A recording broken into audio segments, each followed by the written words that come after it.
Mesdames, Mesdemoiselles, Messieurs, bonsoir. Cette édition comprendra évidemment une part importante réservée à la politique française et vous verrez successivement la conférence de presse des réformataires et les réunions tenues par M. Georges Marchais et M. Pierre Messmer.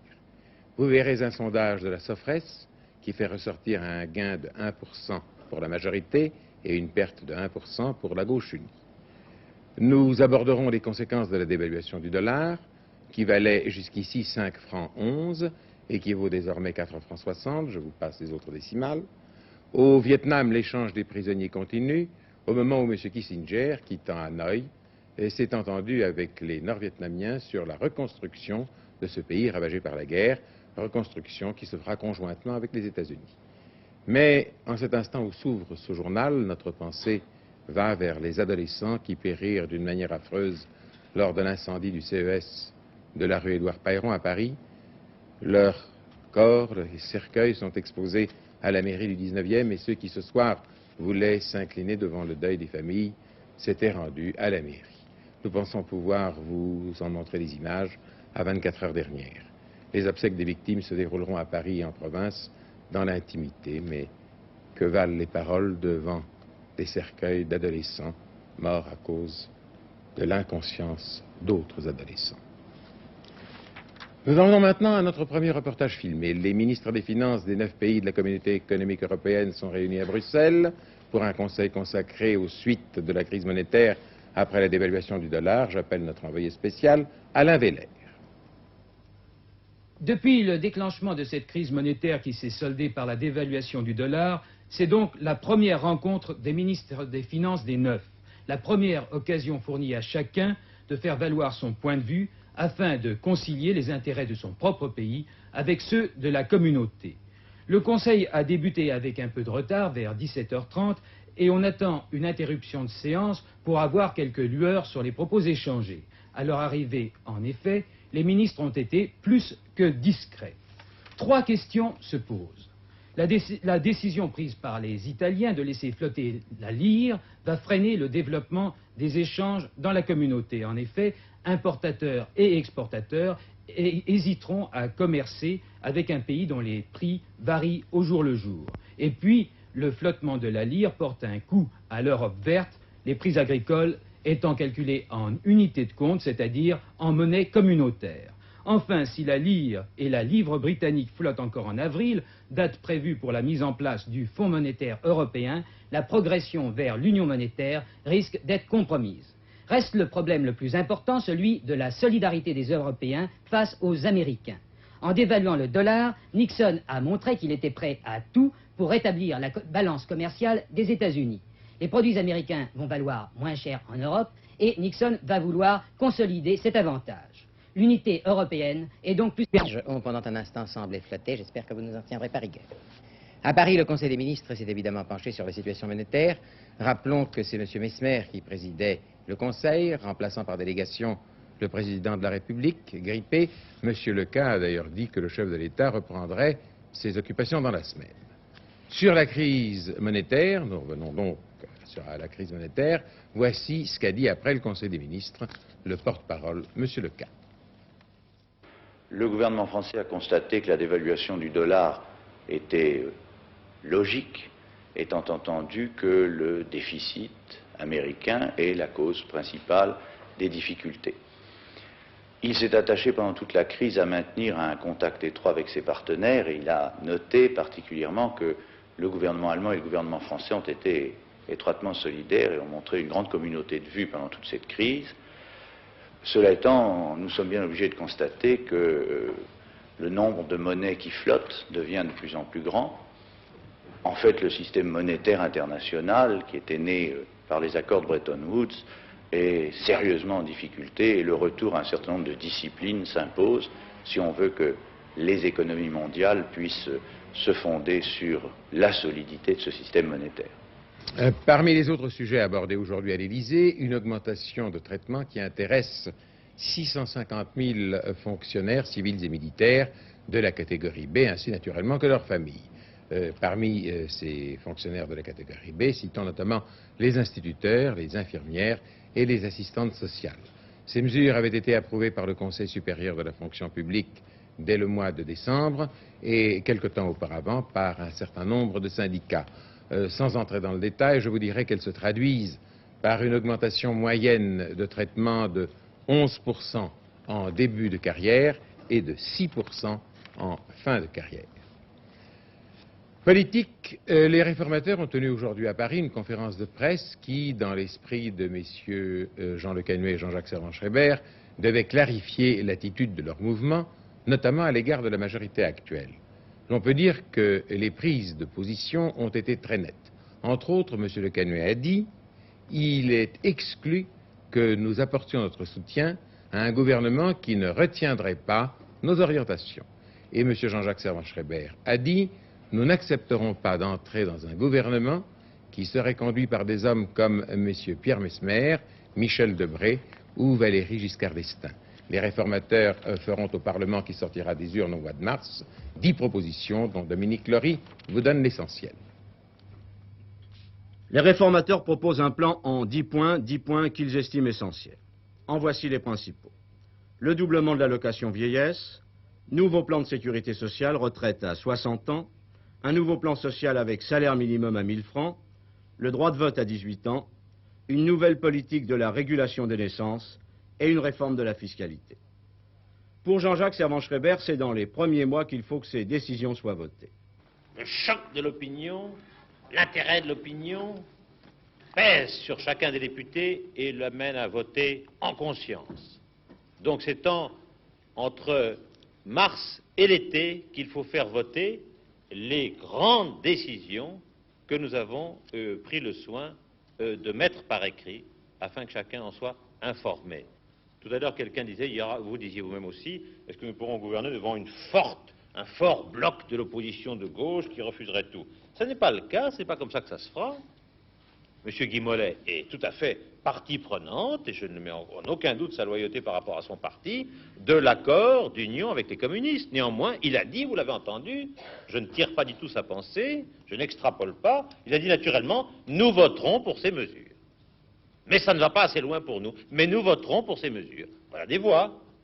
Chacun des députés qui auront été réélus et qui auront vu à côté d'eux décimer les rangs de la majorité réfléchira à ce qu'est l'intérêt des Français, et voilà encore beaucoup de voix qui viendront. Quant à Jean Le Canuet, il a voulu lui aussi lever l'ambiguïté. Le président de la République, dit-il, devra bien tenir compte du résultat des élections. Si M. Pompidou, et c'est ce que je souhaite, c'est ce que nous souhaitons, tire la leçon des élections et constate que la majorité, et une forte majorité des Français, veulent le changement.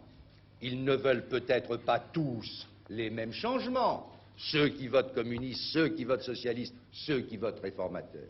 Mais l'ensemble de ces Français ne veut plus de l'UDR et de sa continuation.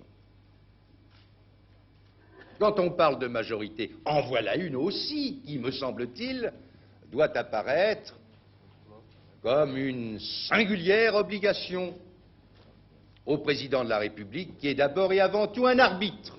Alors, nous pensons et nous souhaitons que, puisque cette situation se produira, le président de la République, pour remplir son mandat, pour le remplir conformément aux aspirations des Français dont il a le devoir de tenir compte, sinon à quoi serviraient les élections? Nous pensons que le président de la République aura le plus grand intérêt à faire un gouvernement de changement, de réforme, mais je le répète, notre appui ne sera donné qu'à un gouvernement réformateur. Hier, en fin de soirée, 2 meetings politiques dans la région parisienne, l'un avec M. Georges Marchais à Villejuif, l'autre avec M. Pierre Messmer à Sarcelles. M. Marchais parlait dans la circonscription même où il se présente, à la place de Mme Marie-Claude Baillan-Couturier. Voici le reportage réalisé hier soir, donc à Villejuif, par notre camarade Jacques Hébert. Voici les images. Pour le succès des candidats communistes, vous avez le badge. Pour la victoire du programme commun, distribution de badges, distribution de photos et même chansons. À 2 pas d'une plage enchantée, un homme de Pâques dans l'eau salée un œuf de Pâques dans l'eau salée. C'est au théâtre de Villejuif que le Parti communiste organisait hier soir un meeting pour le soutien à la candidature de son secrétaire général. Dans une intervention de près d'1h30, M. Georges Marchais a critiqué l'action entreprise depuis plus de 14 ans par les gouvernements successifs de la Ve République et, chiffre à l'appui, a expliqué en détail les propositions du programme commun. Puis il a critiqué le président Pompidou qui, lors de sa dernière intervention télévisée, a-t-il dit, a prétendu contester aux Français le droit de choisir librement leurs députés. Nous disons que les Français ont le droit et le devoir, comme le leur reconnaît la Constitution, de dire à l'occasion des prochaines élections législatives quelle politique ils veulent pour la France.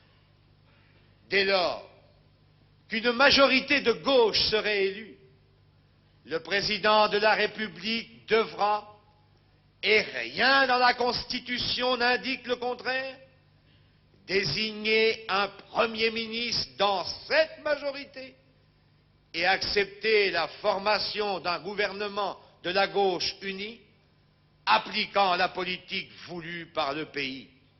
Ainsi le veut la démocratie. Le président de la République estime que c'est contraire à ses convictions personnelles. C'est son affaire. Mais en tout état de cause, la volonté démocratiquement exprimée par le suffrage universel doit être respectée. Si le programme commun triomphe, si les députés communistes sont nombreux pour l'appliquer sans défaillance, s'il y a des ministres communistes au gouvernement, demain, votre vie peut changer. Vous pouvez enfin vivre mieux.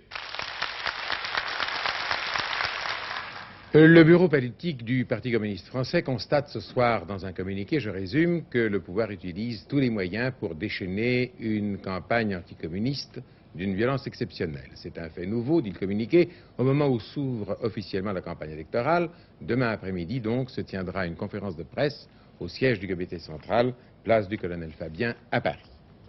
Quant à M. Pierre Messmer, Premier ministre, il a pris la parole hier soir à Sarcelles, où il était allé soutenir la candidature de Mme Troisier. Le Premier ministre a répondu, entre autres, à l'argumentation de M. François Mitterrand. Alain Fernbach assistait à la réunion. C'est sous un chapiteau que les habitants de Sarcelles ont entendu hier soir le Premier ministre. C'était le premier meeting de la majorité depuis l'ouverture officielle de la campagne électorale.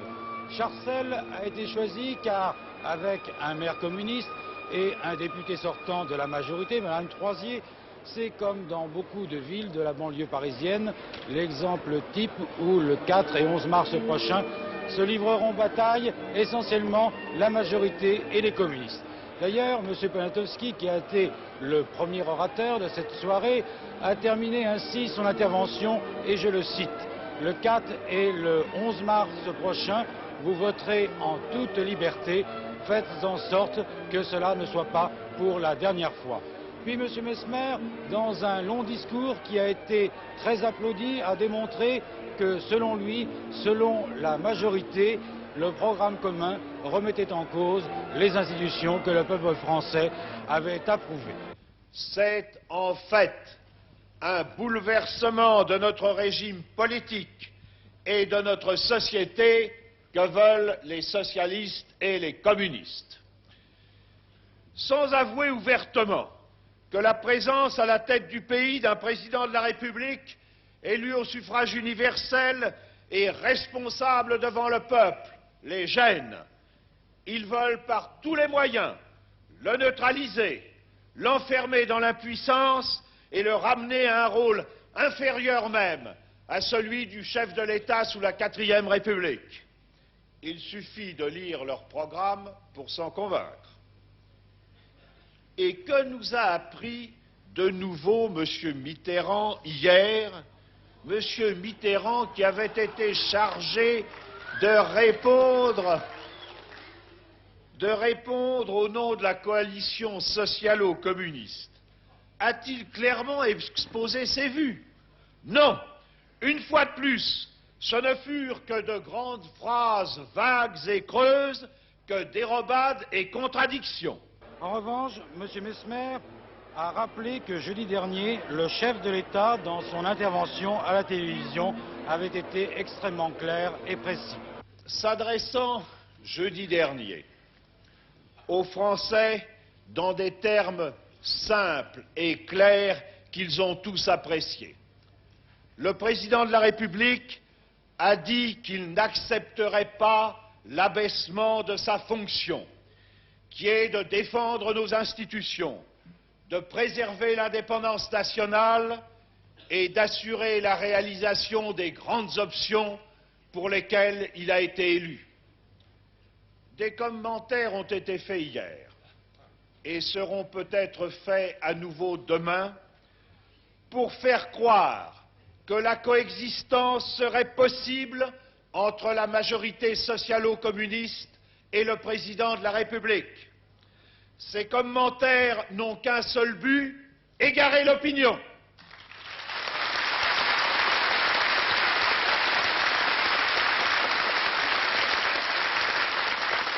Égarer l'opinion puisque Georges Pompidou nous a prévenus qu'il ne fallait pas compter sur lui pour renier ce à quoi il croit et que le peuple français a approuvé solennellement en le portant aux fonctions qui sont les siennes. Monsieur Roland Ningesser, député maire de Nogent-sur-Marne, a présenté à la presse les conclusions de la commission de travail chargée de rédiger une charte du mouvement gaulliste. Les dirigeants des différents mouvements gaullistes étaient présents. Nouveau sondage Sofres-Figaro publié ce matin. Par rapport au dernier sondage de la même origine, la majorité gagne 1 point, la gauche en perd 1. Union de la gauche, 46% contre 47% la dernière fois. Majorité, 37% contre 36% la dernière fois. Réformateur, 13% contre 14%, ce qui fait 1 point de moins, qui va à divers droites, lesquels ont 4% contre 3%. Le sondage a eu lieu entre le 2 et le 8 février, c'est-à-dire avant l'entretien télévisé du président de la République. Nous passons maintenant aux informations de l'étranger. Les États-Unis et le Nord-Vietnam publient un communiqué selon lequel les deux pays sont convenus de créer une commission économique conjointe qui aura à s'occuper de la reconstruction du Nord-Vietnam dans la période d'après-guerre. Les dirigeants nord-vietnamiens et l'envoyé du président Nixon, M. Kissinger, ont discuté d'autres mesures indispensables pour améliorer et accélérer l'application des accords de cessez-le-feu. L'échange des prisonniers se poursuit. À la suite d'ennuis mécaniques, l'avion qui ramenait les 2 premiers prisonniers américains sur la base de San Diego, en Californie, s'est posé avec du retard. Le commandant Brian Woods, qu'Hanoï avait accepté de libérer avant son heure, allait retrouver sa femme et ses 3 enfants. Le protocole d'accueil était le même qu'à Clark aux Philippines. Après avoir salué les officiers généraux des 3 armes venus l'accueillir, le commandant Woods déclara « Je suis fier d'être américain. Je suis fier aussi d'avoir servi mon pays et ses chefs. » En le voyant revenir, son père s'écria « J'ai une femme mourante et un fils qui revient de chez les morts. » Le commandant Woods retrouve sa femme et son foyer, ce qui n'est pas le cas de tous les prisonniers. En apprenant que sa femme s'était remariée pendant sa détention, le lieutenant Alvarez ne prononça que cette phrase, je le cite, « J'espère que son mari actuel l'aime autant que je l'ai aimé. » Du côté vietnamien, le retour des prisonniers dans un camp ou dans l'autre ne s'opère pas selon les souhaits de la CIC et les vœux de la commission militaire. Certes, tous les jours, des prisonniers sont libérés. Les camps, comme celui de Bien Hoa où ont été filmées ces images, se vident, mais au compte-gouttes. Les prisonniers communistes sont libérés soit à Loc Ninh, à 120 km au nord-ouest de Saigon, soit à la zone démilitarisée. Mais Viet Cong et Sud-Vietnamiens s'accusent de ne pas respecter ce qui a été décidé soit à Paris, soit à Saigon. De libérer des prisonniers sans contrôle, de refuser d'autres prisonniers. En somme, de ralentir la marche vers la paix. Ce qui complique les rapports entre les belligérants vietnamiens, c'est qu'aucune liste complète de prisonniers n'a été publiée et que le chiffre des disparus se monte à plusieurs dizaines de mille. De plus, des Sud-Vietnamiens comme des Nord-Vietnamiens auraient refusé d'être rendus. Mais il ne faut pas oublier que le cessez-le-feu a été conclu il y a 17 jours seulement. M. Xuan Thuy, chef de la délégation nord-vietnamienne au pourparlers de Paris, a été reçu aujourd'hui en audience par le pape Paul VI au Vatican. C'est le premier entretien officiel entre le chef de l'Église catholique et un représentant de Hanoï. M. Xuan Thuy a remercié le Saint-Père de l'action que celui-ci avait menée pour accélérer la fin de la guerre et rétablir la paix. Quant à M. Kissinger, dont nous avons parlé il y a un instant, il est reparti de Hanoï pour Pékin via Hong Kong, et on dit en Chine que cette 5e visite du conseiller du président Nixon à Pékin pourrait être la plus fructueuse de toutes. Vous vous rappelez, je pense que les Chinois ont toujours affirmé que la guerre du Vietnam était le principal obstacle à l'amélioration des rapports sino-américains. Depuis quelques années, les détournements d'avions américains qui volaient vers Cuba étaient devenus, si j'ose dire, monnaie courante. Après une longue négociation, les États-Unis et Cuba sont parvenus aujourd'hui à un accord pour lutter contre les actes de piraterie aérienne. Le président Nixon a laissé entendre hier qu'un accord était sur le point d'être conclu entre les États-Unis et Cuba sur la piraterie aérienne. Cette forme moderne de piraterie n'est cependant pas tellement récente, puisque le premier avion dérouté fut un avion communiste que 3 Tchécoslovaques obligèrent à se poser en Allemagne de l'Ouest le 24 mars 1950. C'est malgré tout Cuba qui détient le record du plus grand nombre d'avions détournés à son profit, et le premier était un DC-8 de la Paname qui a atterri à La Havane le 9 août 1961. Depuis, il y eut environ 150 avions qui se posèrent malgré eux à Cuba, et d'ailleurs, il s'était presque établi des coutumes pour rendre moins désagréables ces détournements. C'est ainsi, par exemple, qu'un guide en 2 langues, en anglais et en espagnol, avait été édité à l'usage des pilotes détournés. Quant aux passagers, ils étaient reçus dans un hôtel presque spécialisé à les recevoir, ils étaient parfaitement traités et recevaient même des cigares comme cadeau avant de repartir. L'ensemble coûtait à la compagnie aérienne environ 15 000 $, compris le carburant pour l'avion, l'hôtel et les frais d'aéroport. Mais cette piraterie aérienne a également eu ses drames, puisqu'elle a fait au total 26 morts et 59 blessés. Cependant, l'accord annoncé par le président Nixon a peut-être une toute autre portée que de faire seulement cesser les détournements d'avions. En effet, quand on se souvient du rôle déterminant que le ping-pong a joué dans les relations sino-américaines, il n'est pas impossible que cet accord entre Américains et Cubains soit un début de normalisation dans leurs rapports à venir. Eh bien, nous revenons maintenant en France et nous allons vous parler de la réforme du permis de conduire. Vous n'avez pas oublié votre clignotant, hein? Je l'avais oublié tout à l'heure? Oui. Si vous vous faites recaler au permis comme ce candidat malchanceux, vous pourrez désormais repasser votre épreuve pratique dans un délai beaucoup plus court qu'auparavant. Ainsi en décide la nouvelle réglementation, en vigueur dès demain. Eh bien, monsieur, et la priorité à droite, qu'en faites-vous? J'étais engagé, monsieur. Je crois qu'il vous faudra reprendre doucement. Oh là là. Vous prenez pour Fangio. Doucement. Une manière de conduire bien personnelle, hein. Arrêtez-vous, je vous prie. Monsieur Danglin, je crois qu'il faudra repasser. Hein. Il faudra que je repasse? Ah oui, de nombreuses fautes. Conduisez un peu trop librement. Il va falloir que j'attende encore au moins 2 mois avant de repasser.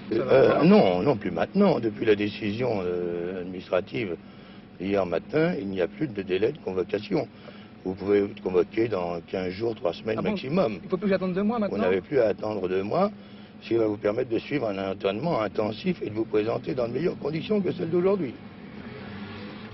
Les professionnels eux-mêmes se disent satisfaits de ces dispositions plus favorables à leurs élèves.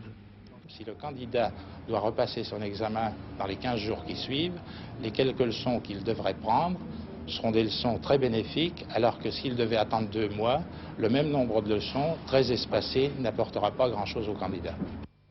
Le 12e Salon international du jouet de Paris vient de s'ouvrir. Il est réservé aux seuls professionnels du jouet. Voici les nouveautés que Daniel Durandet a sélectionnées pour vous et pour le Père Noël. Passe-passe, et maintenant 2 bouts de mouche. Passez, Ah, le troisième est arrivé ici. Et une dernière 50 fois, tours de passe-passe comme celui-ci à la portée des enfants. passé, et les trois se retrouvent là. Pour jouer à la marchande, cette charrette des 4 saisons. Légumes, fruits, balances et argent, tout y est très fidèlement reconstitué.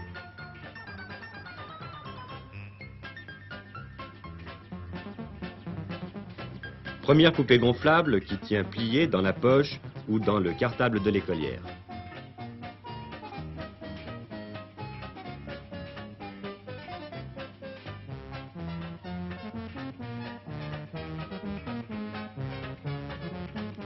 Une gamme nouvelle de sacs de couchage en forme de pantin.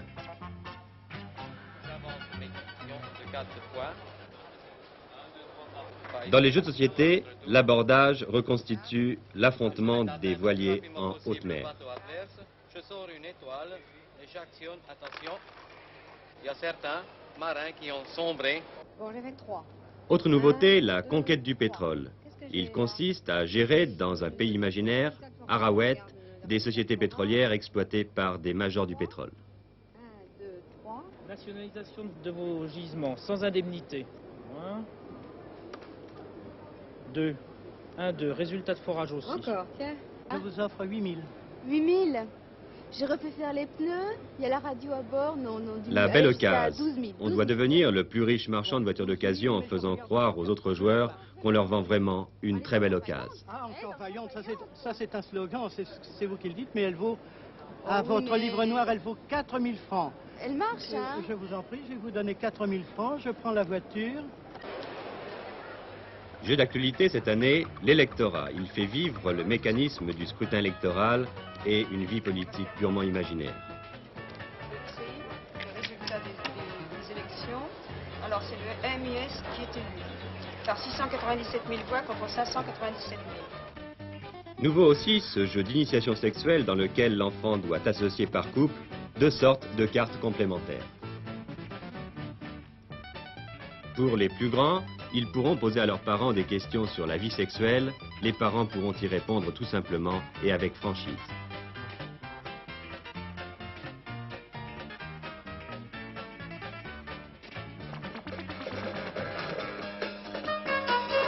Enfin, pour les plus grands, cette planche à danser, très utile pour apprendre chez soi à ne pas être ridicule en surprise party.